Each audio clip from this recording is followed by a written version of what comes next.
Bom, vimos que para começarmos a trabalhar de maneira efetiva com dados públicos, como o censo, por exemplo, é necessário dominar alguns conceitos básicos do R.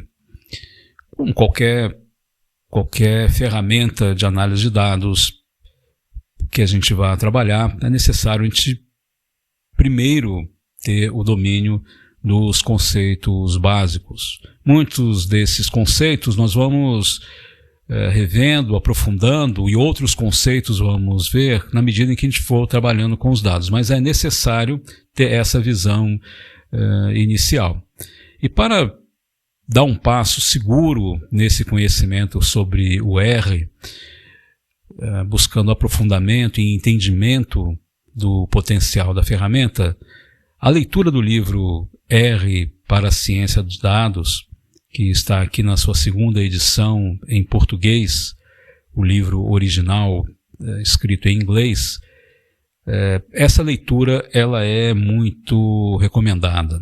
Boa parte do que a gente vai ver aqui como exercício, nós vamos ver como recursos de aprendizagem, tem um amparo, uma explicação sempre muito clara, muito bem elaborada nesse livro. O livro está disponível gratuitamente na internet. A versão original em português foi escrita por Hadley Wickham e outros dois autores, e possui um conjunto de colaboradores que fizeram a tradução para o português.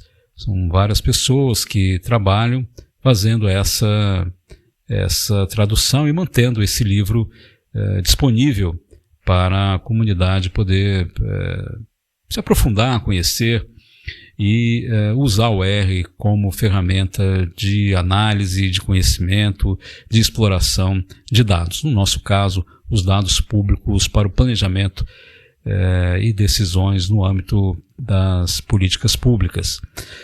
Os recursos que nós vimos até agora, como, por exemplo, a utilização do R básico e outros exercícios que vamos fazer, utilizam como base os dados que foram preparados aqui pela equipe que fez a tradução do livro. Então, eles traduziram os exercícios, exemplos, por exemplo, a base do Gapminder e outras, né, para o português, e nós vamos utilizar, então, esse pacote de dados que foi traduzido aqui, então, por essa equipe para o português. Nesse pacote que está, que contém os exercícios que estamos fazendo relativos ao Gapminder.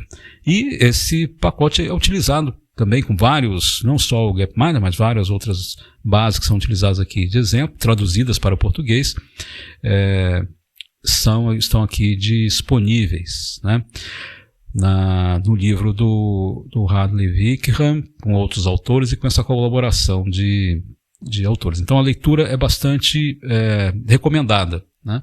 Aqui há no sumário do livro, né, nós temos alguns elementos importantes para a gente dar uma olhada. Além dos conceitos básicos que nós vimos até aqui, sobre data frame, vetores, table, como é que você faz o encontro, né, dessas informações dentro de um data frame, no R básico, tudo isso está contido aqui no livro também, mas além disso, nós temos também informações sobre como trabalhar com o fluxo de trabalho, né? Como é que você faz o fluxo de trabalho, o workflow, né? Para trabalhar com o R, né? Tem informações aqui sobre como fazer a otimização dos dados, né? Que seriam os dados organizados, ou tidy data, né? Como falamos, dados para nós, os dados em formato tabular, né?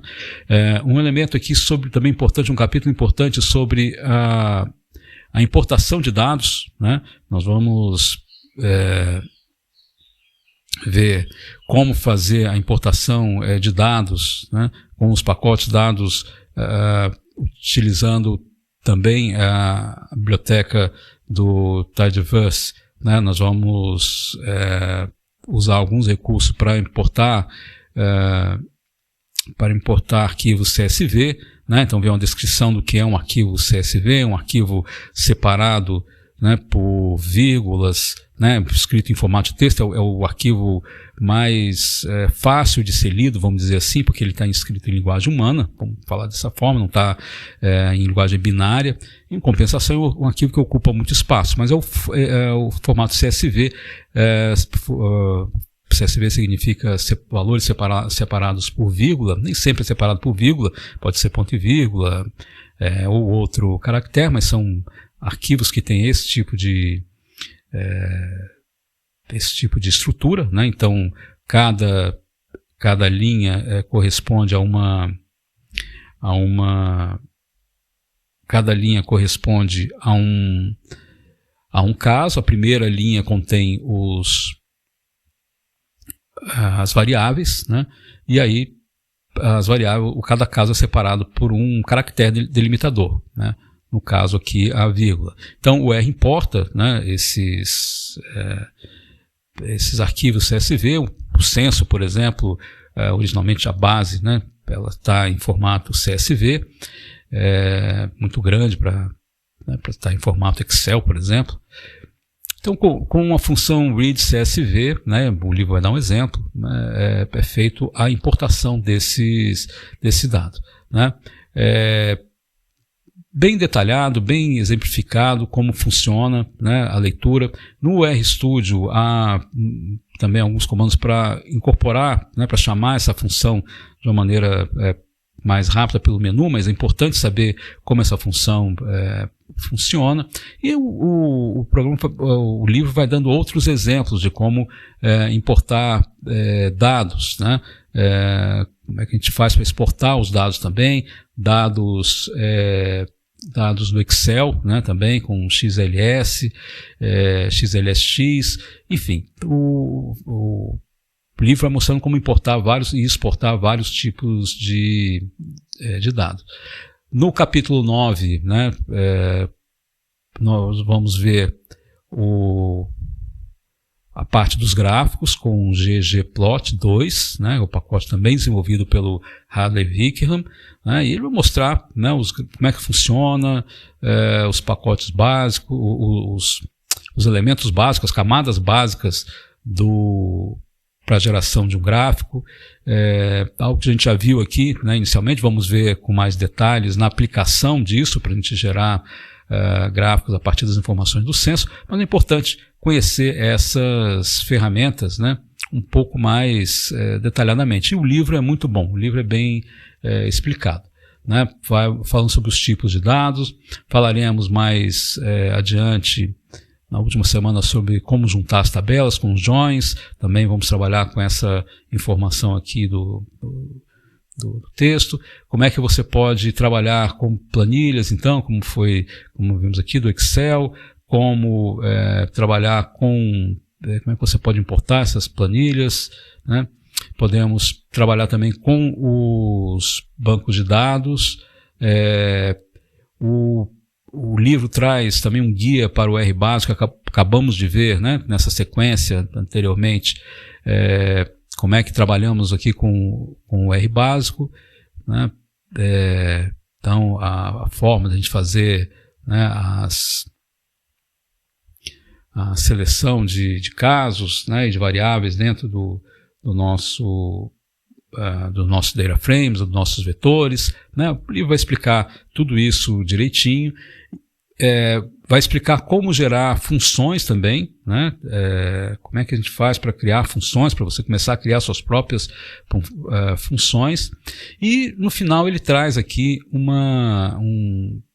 é que você faz, uma explicação sobre como é que você faz para fazer uma comunicação, relatórios, sites e outros produtos com o R, utilizando o Quarto, que é um recurso desenvolvido pelo pessoal do RStudio, da POSIT. Antigamente, né, temos ainda, né, o R Markdown, né, várias funções. A equipe que desenvolveu isso avançou e criou um outro recurso que é chamado Quarto.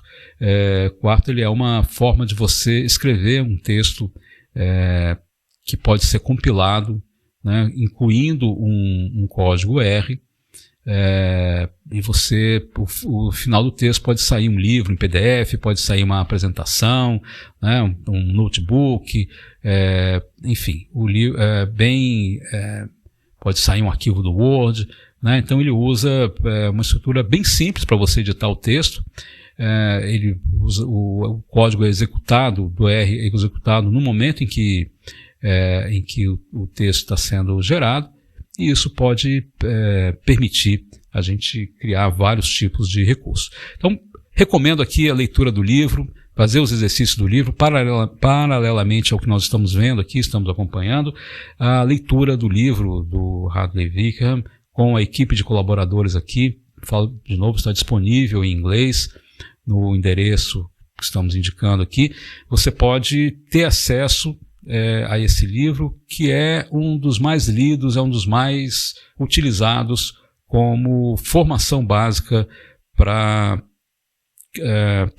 o uso do R em análise de dados, para ciência de dados, para análise de dados, para a gente poder trabalhar com a informação utilizando o R como uma ferramenta básica para gerar os gráficos, gerar tabelas, gerar os relatórios, gerar livros, enfim, o que você quiser trabalhar. Esse livro é bastante completo e fica aí então a recomendação para você dar uma lida, fazer os exercícios e tirar dúvidas. Vamos conversando aqui ao longo da nossa jornada aqui nesse curso.